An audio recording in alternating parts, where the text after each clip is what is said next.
Hello mga kadiskarte. Ayan, ngayong araw po ay mag-unboxing tayo ng Tramontina.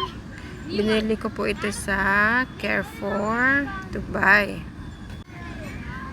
Ito po ay gift sa akin ni Ate Agnes at Ate Rica. Ayan guys, ang ganda niya guys.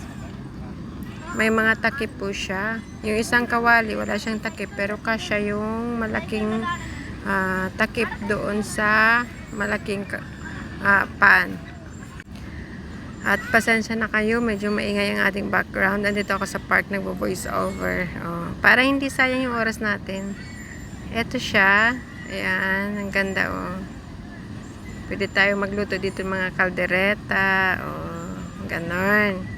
Tapos ito, pwede tayo dito magluto ng biryani, tinola, ayan, sinigang, pwede.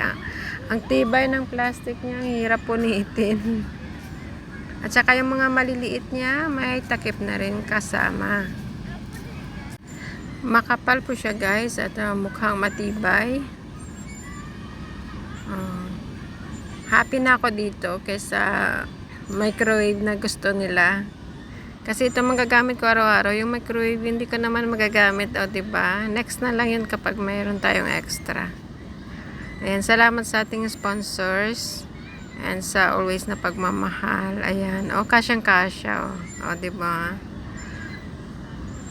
Salamat ti Agnes. At the moment, sa videos na to, siya po yung nagbi-video sa akin. At magkasabay kami na bumili sa Carrefour. Andito po siya nagbabakasyon sa Dubai. Bakasyonista ang inyong abogado. Salamat kayo sa inyong panonood at huwag po kayo magsawa sa pag-support sa atin. Thank you so much. Have a nice day guys. God bless. Bye.